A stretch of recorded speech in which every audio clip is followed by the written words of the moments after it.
अस्सलामुअलैकुम व्यूवर्स, उम्मीद है आप सब खैरियत से होंगे। आज की वीडियो में मैं डिस्कस करने जा रही हूँ एंग्लो सैक्सन पीरियड, जो कि स्टार्ट होता है 5th सेंचुरी से 455 से 1066 तक। तो वैसे तो 14th सेंचुरी से लेकर 20th सेंचुरी तक के लिटरेचर को ज़्यादा इंपॉर्टेंस दी जाती है और पढ़ाया भी वो ही जाता है।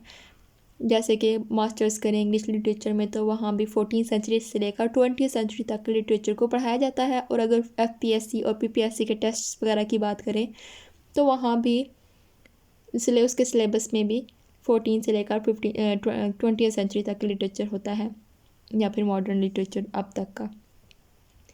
लेकिन वो कहते हैं कि मतलब किसी चीज़ को समझना हो तो उसको शुरू से बैकग्राउंड उसका पढ़ते हैं, फिर आहिस्ता आहिस्ता करके सारे कंसेप्ट पहले से जो होते हैं, प्रीवियस कंसेप्ट होते हैं, उनको क्लियर करते हैं, फिर आगे जाते हैं। तो इस तरह से सही समझ में आती है। जैसे कि अगर हम चौसर के पीरियड से स्टार्ट करें, चौसर जो है वो मिडल इंग्लिश यूज़ करता था, मिडल लैंग्वेज। लेकिन उससे पहले थी वो ओल्ड इंग्लिश थी, जो कि एंग्लो सैक्सन यूज़ करते थे। तो हम फिर इस तरह पहले एंग्लो सैक्सन पीरियड देखेंगे कि वो वहाँ उस वक्त कौन सी लैंग्वेज थी, ओल्ड इंग्लिश थी, किस तरह वो फिर उसमें डेवलपमेंट होती गई, किस तरह लिटरेचर उस वक्त का लिटरेचर किस तरह का था। तो आहिस्ता आहिस्ता उसकी ग्रोथ के बारे में बात करेंगे और इसके एवोल्यूशन की बात करेंगे, लैंग्वेज के भी और लिटरेचर के भी। तो स्टार्ट करते हैं अपनी वीडियो को। एंग्लो सैक्सन पीरियड स्टार्ट होता है 455 से 1066 AD तक। तो आज का जो ब्रिटेन है उस वक़्त ब्रिटेन कहलाता था, मतलब BRITON, ब्रिटेन।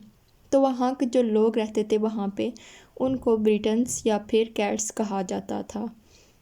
तो उस वक़्त जो है ब्रिटेन पे रोमन जो थे वो रूल कर रहे थे। रोमन्स कहाँ कब आए थे? वो 43 में आए थे और 410 AD में चले गए थे, मतलब 5th सेंचुरी के स्टार्ट में वो वहाँ से चले गए थे। रोमन्स जो थे वो अपने साथ क्रिश्चियनिटी को लेकर आए थे और उन्होंने कैट्स को भी कन्वर्ट कर लिया था क्रिश्चियनिटी में। तो फिर क्या हुआ, 5th सेंचुरी के स्टार्ट में ही ब्रिटेन पर भी अटैक होने लगे और जो रोमन एम्पायर थी वहाँ पर भी अटैक होने लगे। ब्रिटेन पे 2 ट्राइब्स थी, स्कॉटी एंड पिक्ट्स। ये स्कॉटिश ट्राइब्स थी, ये ब्रिटेन पे अटैक कर रही थी और उसी वक्त पे जो है रोमन एम्पायर भी ख़तरे में थी, वहाँ पर भी अटैक होने लगे। तो जो रोमन्स थे जो कैट्स पे रूल कर रहे थे उन्होंने कहा उन्होंने वापस जाना है। तो जो उनके ट्रूप्स थे वो आहिस्ता आहिस्ता ब्रिटेन से विदड्रॉ करने लगे, जाने लगे वहाँ से। तो अब जो था ब्रिटेन, उनको डिफेंड करने के लिए कोई भी नहीं था। पिक्ट्स और स्कॉटी के जो अटैक्स हो रहे थे उनसे डिफेंड करने के लिए इनके पास कोई भी नहीं था। तो उन्होंने क्या किया, इन्होंने फिर नॉर्थ जर्मनी से 3 जर्मैनिक ट्राइब्स को बुलाया जिनके नेम हैं angles, Saxons and Jutes. In 3 tribes ने फिर क्या किया कि वहाँ पे आए तो सही, इन्होंने पिक्ट्स एंड स्कॉटिश के साथ भी मुकाबला तो कर लिया, लेकिन फिर इन्होंने क्या किया, ये वहाँ पे सेटल्ड हो गए ब्रिटेन में, या ये वहाँ पे सेटल्ड हो गए और इन्होंने कैट्स को आहिस्ता आहिस्ता करके वहाँ से निकाल दिया। और पिक्ट्स जो थे उनके साथ इन्होंने मुआहदा कर लिया कुछ, तो ये वहाँ पे सही सेटल्ड हो गए और उन्होंने आने वाले फिर 600 सालों तक वहाँ पे रूल किया। तो इस तरह इस पीरियड को एंग्लो सैक्सन पीरियड कहा जाता है।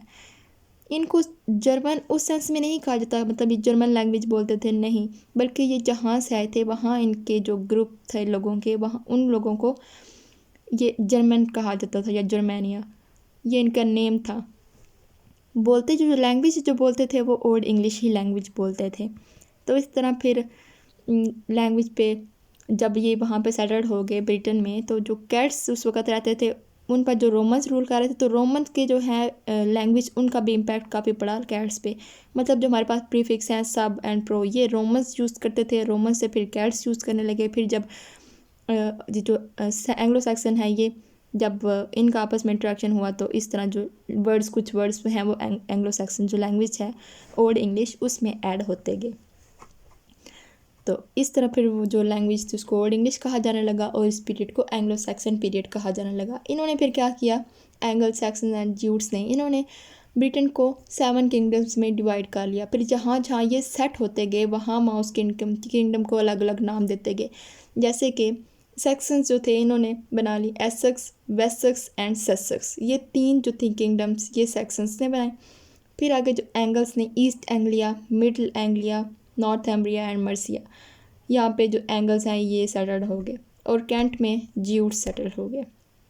एंग्लो सैक्सन जब नॉर्थ जर्मनी से ब्रिटेन में आए थे तो ये वहाँ से अपने बिलीव्स, पैगन बिलीव्स लेकर अपने साथ आए थे। पैगन मतलब इनके बाकी दुनिया से हट के अपने इनके बिलीव्स थे, जिनमें से एक था कि ये फेट पे बहुत ज़्यादा यकीन रखते थे। फेट पे जो कुछ होता है बाय गॉड होता है, फेट में लिखा होता है तो हुआ है। ह्यूमन चॉइसेस जो हैं वो तो कुछ भी नहीं है, अपनी गलती नहीं है। जो इंसान जो चॉइस लेता है लाइफ में, अगर उसके थ्रू उसको कोई नुकसान हो गया है तो ये उस पर तो बिलीव करते ही नहीं थे। इनकी अपने ही बिलीव्स थे इनके। और ये जो थे ये इन्होंने गॉड्स बनाए हुए थे, उनकी वर्शिप करते थे।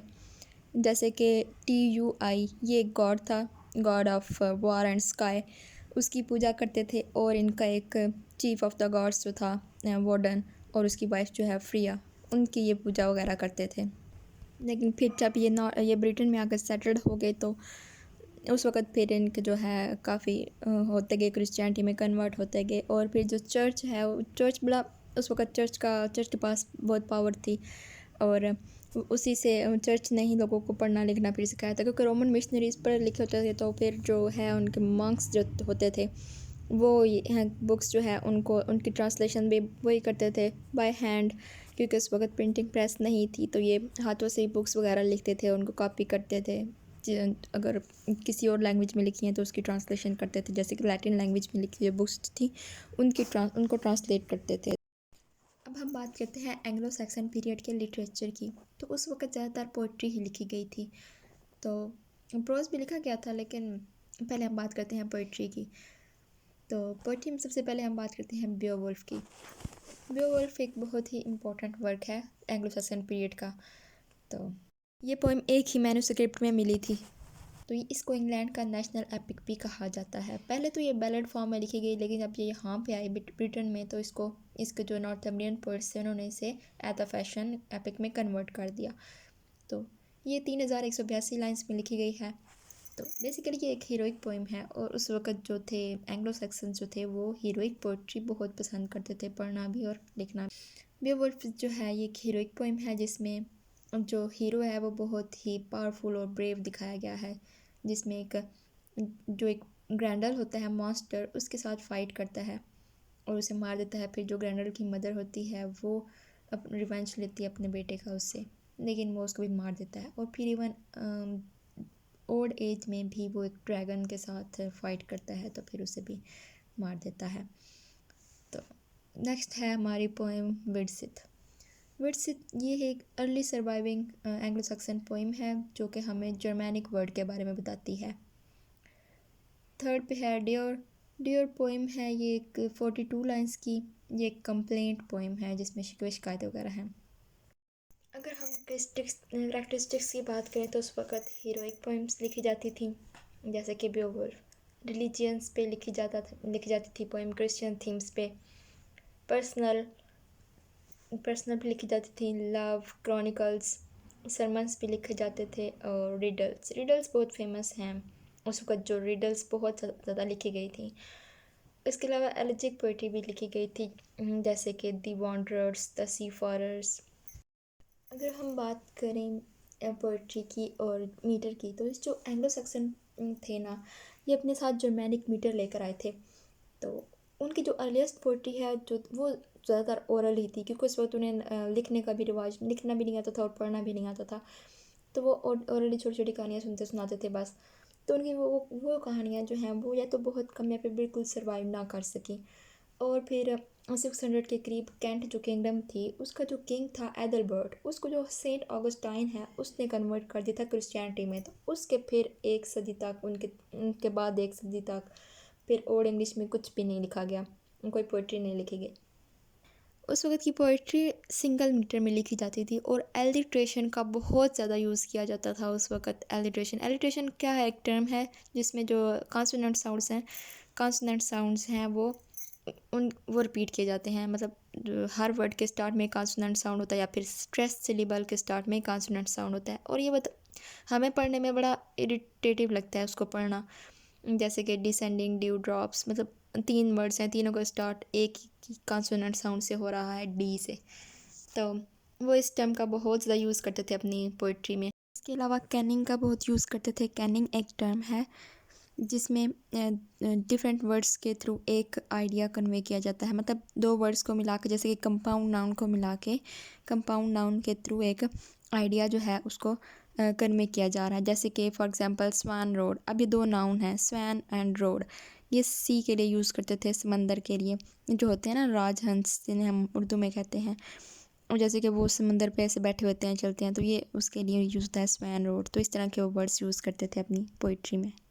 एक बात रह गई जो मुझे पहले बतानी थी, ये सारी जो हिस्ट्री है ना एंग्लो सैक्सन की, ये सारी हिस्ट्री सेंट बीड ने लिखी थी।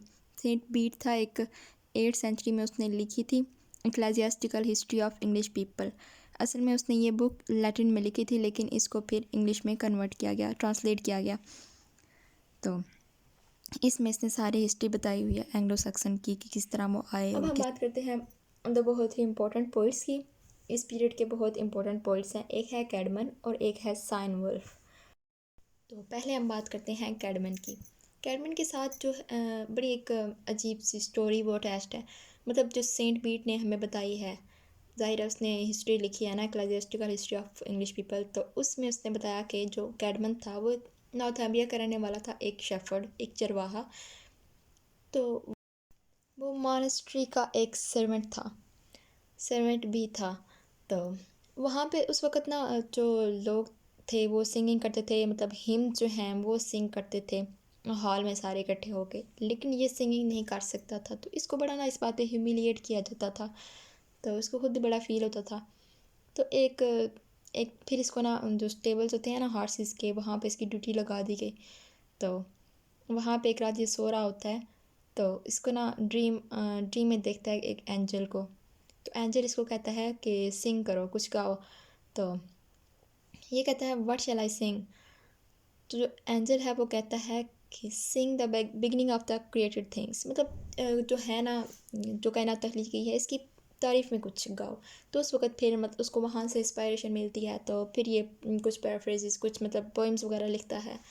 तो इस तरह फिर इसने ना क्रिश्चियन थीम्स पे काफ़ी सारा लिखना शुरू किया। तो इसलिए जो वर्स फॉर्म इसने है वो नेटिव ही वर्स फॉर्म यूज़ की, लेकिन इसने थीम्स जो थे वो क्रिश्चियन थीम्स पे लिखना शुरू किया।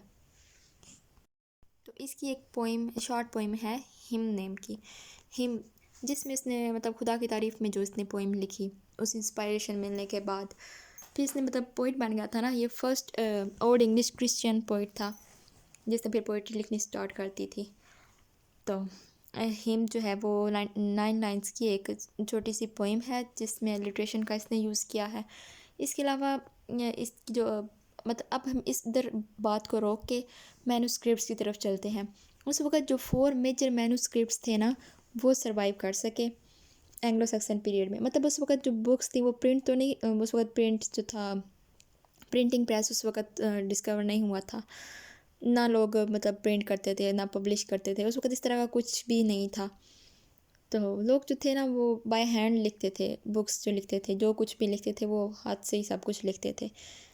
तो उस वक़्त जो थे ना 4 जो मैन्युस्क्रिप्ट्स हैं वो बस सर्वाइव कर सकते, जिनमें फर्स्ट पे है द ब्यूवुल्फ मैन्युस्क्रिप्ट, जिसने ब्यूवुल्फ के बारे में हमें पता चला कि ब्यूवुल्फ जो पोइम है वो इस मैन्युस्क्रिप्ट से मिली थी।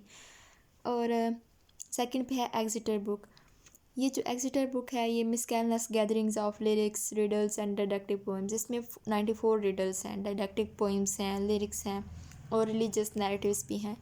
थर्ड पे है जूनियस मैन्युस्क्रिप्ट, और इस मैन्युस्क्रिप्ट को कैडमन मैन्युस्क्रिप्ट भी कहा जाता है। और इस स्क्रिप्ट में ही जो है जेनेसिस ए और जेनेसिस बी के नाम से जो मैन्युस्क्रिप्ट मिला, उसके अंदर जो पोइम्स लिखी हुई हैं वो कहा जाता है कि वो कैडमन ने लिखी हैं। लेकिन ये कंफर्म नहीं है कि वो कैडमन ने लिखी हैं, और भी पोइट्स की हैं, लेकिन वो ना रिलीजियस थीम्स पे लिखता था।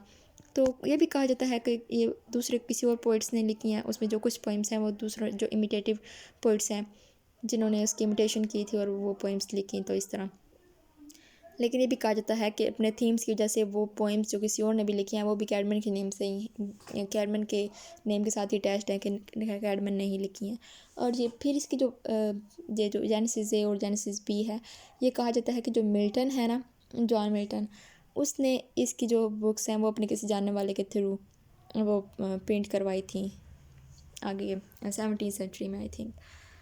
तो और ये भी कहा जाता है कि जो मिल्टन ने पैराडाइज लॉस्ट लिखी थी वो भी इधर से हिंट लिए थे, जेनेसिस ए और बी से, क्योंकि ये फॉल ऑफ सैटर्न पे लिखी गई है ये पोएम, जिसमें जो लूसीफर है किस तरह वो हेल से मतलब हेवन से निकाला गया फिर हेल में गया, तो ये सारे उस थीम पे लिखी गई है। तो ये भी कहा जाता है कि जो पैराडाइज लॉस है वो इसने इधर से हिंट लिए थे। और फोर्थ पे है वर्सली बुक, फोर्थ मैन्युस्क्रिप्ट जो है वर्सली बुक, इसमें सेंट्स की लाइफ्स के बारे में लिखा हुआ है और काफ़ी सारी इसमें रिलीजियस पोइम्स हैं, शॉर्ट रिलीजियस पोइम्स, और प्रोज में होमिलीज और सरमन्स वगैरह भी हैं इसमें वर्सली बुक में। तो ये 4 मेजर मैन्युस्क्रिप्ट्स थे जिनसे हमें उस वक्त की पोइट्री के बारे में पता चला कि जो पोइट्री लिखी जाती थी। और अब हम बात कर रहे थे ना पोइट्स की, तो ये कैडमन के बारे में तो हो गया, अब हम बात करते हैं साइन वुल्फ के बारे में। इसके नाम के अलावा कम ही कुछ पता है, मतलब ये 9th सेंचुरी में या तो मर्सिया या फिर नॉर्थम्ब्रिया का रहने वाला था। और इसके जो मेजर वर्क्स हैं वो हैं the fates of apostles, note कर लें, ये एक शॉर्ट मार्टारोलॉजी है। सेकंड पे है द असेंशन, इसको क्राइस्ट टू भी कहा जाता है और ये एक होमिली बिब्लिकल नैरेटिव है। थर्ड पे है जूलियाना। फोर्थ पे है एलेने, और एलेने को इसकी बेस्ट पोएम समझा जाता है। और है the dream of the rood, और ये बहुत ही मतलब the dream of the rood बहुत फेमस पोएम है इसकी, जिसमें इसने खुद बताया था कि किस तरह पहले तो ये लवर ऑफ प्लेयर था, लेकिन फिर किस तरह क्रिश्चियनिटी में कन्वर्ट हुआ, तो किस तरह मतलब इसको इतना मतलब हो गया इंस्पायर उससे क्रिश्चियनिटी से, और फिर इसने बस क्रिश्चियन थीम्स पे लिखना शुरू किया। अब हम बात करें प्रोज की, तो प्रोज में जो किंग एल्फ्रेड द ग्रेट है उसको फादर ऑफ प्रोज कहा जाता है। उस वक्त ना एंग्लो सैक्सन पीरियड में जो स्कूल्स हैं वहाँ पे लैटिन लैंग्वेज पढ़ाई जाती थी, जो प्राइमरी लैंग्वेज थी, प्राइमरी लेवल तक लैटिन लैंग्वेज पढ़ाई जाती थी, क्योंकि लैटिन लैंग्वेज को लैंग्वेज ऑफ गॉड कंसिडर किया जाता था, क्योंकि जो बाइबल की ओरिजिनल ट्रांसलेशन थी वो लैटिन में ही थी। तो इसने क्या किया, इसने जो लैटिन में बुक्स, एक तो इसने ओल्ड इंग्लिश जो थी वो उसने ऑर्डर दिया कि ओल्ड इंग्लिश जो है वो स्कूल्स में पढ़ाई जाए। इसने इंग्लिश को बड़ा प्रमोट किया बड़ा अच्छा किंग था ये एंग्लो सक्सन में वेस्ट सक्स जो किंगडम थी उसका ये किंग बना था 886 से 899 तक। तो इसने जितने मतलब पीरियड में रूल किया तो काफ़ी इसने इम्प्रूवमेंट लाया ये हर चीज़ में। इसने लीगल सिस्टम को इम्प्रूव किया, मिलिट्री स्ट्रक्चर को इम्प्रूव किया, जो लोगों की क्वालिटी ऑफ लाइफ थी उसको काफ़ी हद तक इम्प्रूव किया, और इसने जो इंग्लिश है उसको बहुत मतलब बहुत आगे लेकर आया। उसने पहले तो स्कूलों में ऑर्डर दिया कि ओल्ड इंग्लिश पढ़ाई जानी चाहिए, और फिर इसने ना खुद भी जो लैटिन लैंग्वेज में जो बुक्स लिखी हुई थी पहले उसने उनकी ट्रांसलेशन करवानी शुरू कर दी। इसने खुद भी कुछ ट्रांसलेशन की और लोगों से भी मतलब जो थे उनसे भी करवाई, और इसने जो खुद ट्रांसलेशन की जिस वर्क की उसको वो है the soliloquies of Saint Augustine of Hippo. इसको फिर 16th सेंचुरी में जाके एपिथेट दिया गया था ग्रेट का, तो फिर ये एल्फ्रेड द ग्रेट कहलाया जाने लगा।